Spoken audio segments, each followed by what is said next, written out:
Salam, efirdə İç Xəbərdir. İç Xəbərlə isə mənəm Səbinə Heydərova. Efirdə olduğumuzu yaxın dəqiqələr ərzində Azərbaycan ilk baxışdan görünən və ilk baxışdan görünməyən tərəflərindən söhbətimiz olacaq. Beləliklə danışıb göstərəcəklərimizdən qısaca. Dövlət Neft Şirkətinin neft yığma mərkəzində güclü partlayış oldu. Ardınca baş verən yanğın ətrafa təhlükəli anlar yaşatdı. Bakıda baş verən qəzada bir nəfər öldü, Zaqatalada isə avtomobil bir nəfərin həyatına son qoydu. Azərbaycanda hər il istehsalatda baş verən 250-yə qədər bədbəxt hadisədə 80-dən çox insan ölüb. Bu haqda açıqlama verən Sosial Müdafiə Naziri daha hansı faktlardan danışdı? Nərimanov rayonunda mənzildə baş verən yanğında bir nəfər xəsarət aldı. Nizami rayonunda isə qaz sızmasından partlayış oldu.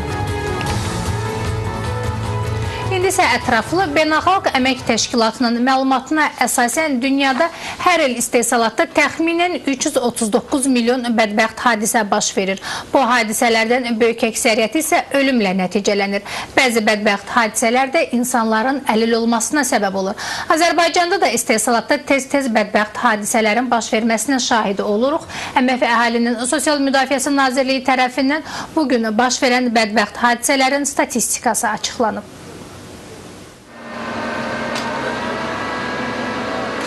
Azərbaycanda istehsalatda hər il 250-yə qədər bədbəxt hadisə baş verir və bunun nəticəsində 80-ə yaxın insan dünyasını dəyişir.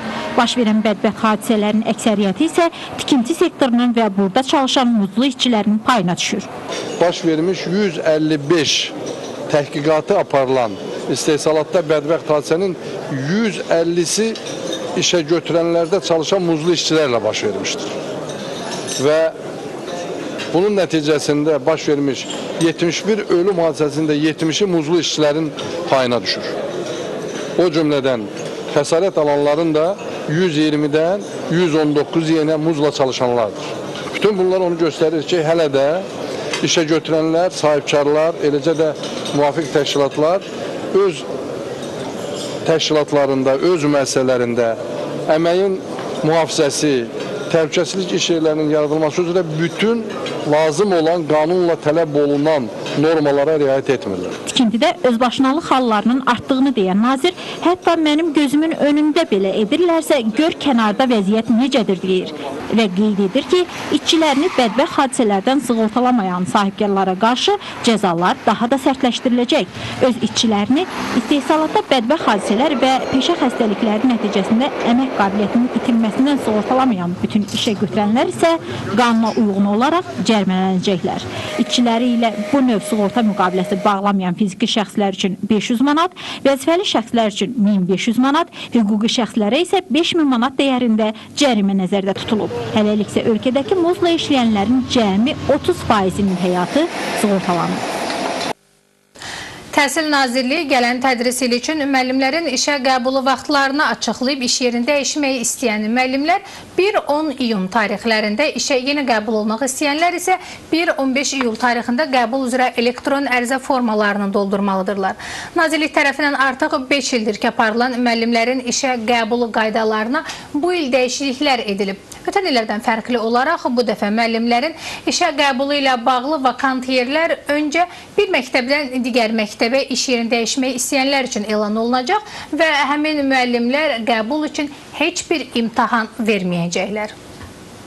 Bir yerə bir vakansiya birdən çox namizəd sənəd verərsə, onlarla müsahibə təşkil olunacaq nazirlik tərəfindən və ən layiqli namizəd, belə deyək də, həmin yeri götürəcək. İlk növbədə müəllimin professional keyfiyyətlərinə, onun ixtisas biliyinə, nailiyyətlərinə, onun adlarına, ən yaxşı müəllim, ilin müəllimi, yəni orada elə bir hər hansı bir sırf bir meyar deyil, müəllimin əslən professional və keyfiyyətləri və nailiyyətlərinə fikir veriləcək.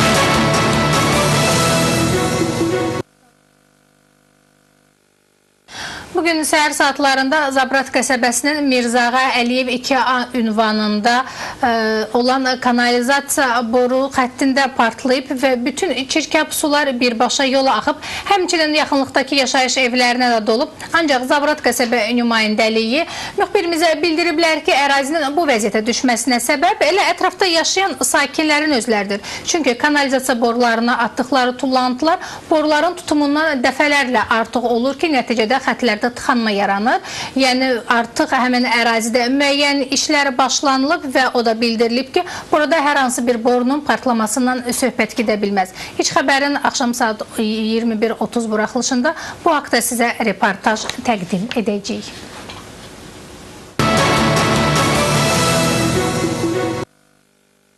İndi tez-tez belə bir hadisənin şahidi oluruq. İnsan bütün məhkəmə instansiyalarında öz hüquqlarını qorumaq üçün məhkəməni udur. Amma sonradan nədənsə məhkəmənin çıxardığı qərar icra olunmur.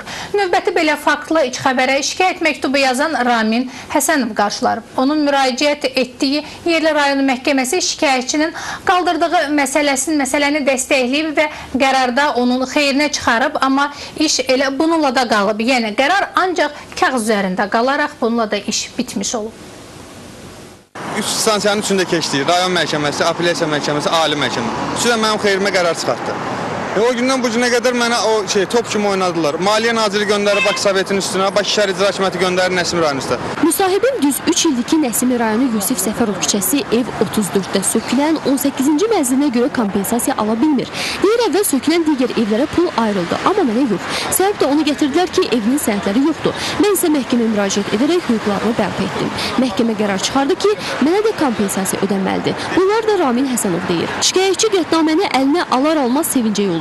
Amma bu dəfə də məhkəmənin qərarına məhəl qoyan olmur. Deyir, pulu ödəməli olan Bakı şəhər icra hakimiyyəti Maliyyə Nazirliyinə yazı müraciət edərək pulun ayrılmasına etiraz etmədiyini bildirib. Nazirlikdən isə müraciətin düzgün yazılmadığını əsas gətirərək vətəndaşa pulun ayrılmasından imtina edirlər. Maliyyə Nazirliyindən bizə dedilər ki, onların burada çoxdur bu pulu.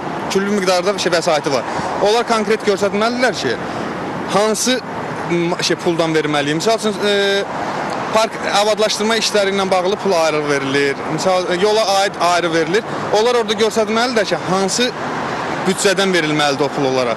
Maliyyə Nazirliyi ki, onlar bizdən sadəcə olaraq məktub yazdılar ki, verəcək. Əlavə vəsait istəyirlər bizdən. Bizdə də əlavə vəsait verə bilmirik. Deyir, indi nə Bakı şəhər icra hakimiyyəti yenidən Maliyyə Nazirliyinin tələb etdiyi qaydada sənəd hazırlayır, nə də Nazirlik mənə pul ayırır. İki qurum arasında get-gələ düşən gənc ailə başçısı onun üçün nəzərdə tutulan 60.000 manata çox ehtiyacının olduğunu bildirdi. Əvvəl burada yaşayırdım, xalqlarda yaşayırdım.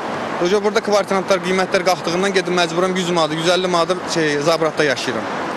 İndi Zabratda da məcburam, indi bundan öncə oranı da verə bilmirəm deyən, gedirəm, məcburam gedəm atamgillə bir yerdə yaşayam. İndi mənim əgər öz pulum ola, mən nəyə görə gedib haradasa kvartirant yaşamayam? Qanun da mənim tərəfimdədir, qanunu əməl eləyən yoxdur, qalmışam belə.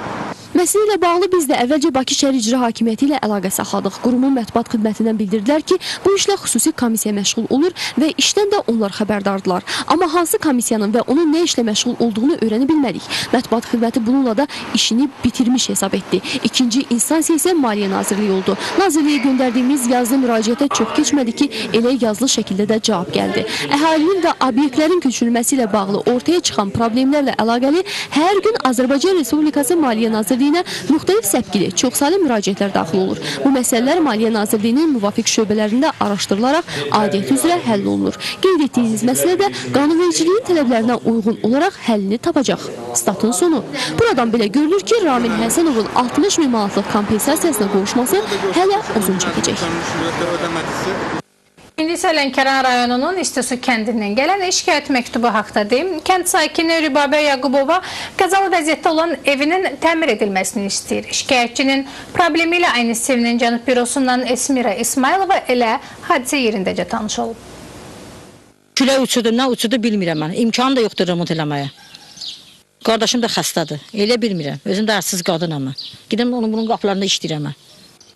Lənkəran rayonunun İstisu qəsəbə sakini Rübaba Yaqubovanın hazırda qardaşının ailəsi ilə birgə yaşadığı evin qəzalı vəziyyətdə olduğu ilk baxışdan sezilir. Ötən əsrin 30-cu illərində müvəqqəti yaşayış məqsədi ilə taxtadan tikilən bina vaxtı ilə Kirovçay savxozunun balansında olub.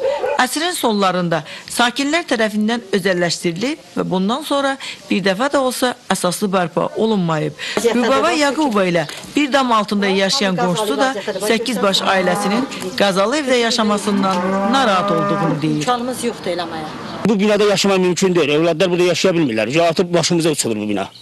Xahiş edirəm, bu əsaslı təmin olunmalıdır. Ərazidə bir neçə belə köhnə binanın olduğunu deyən İstisu qəsəbəsi üzrə icra nümayəndəsi sakinlər tərəfindən sığortalanmayan evlərin təmirinin onlar üçün də problem yaratdığını bildirdi.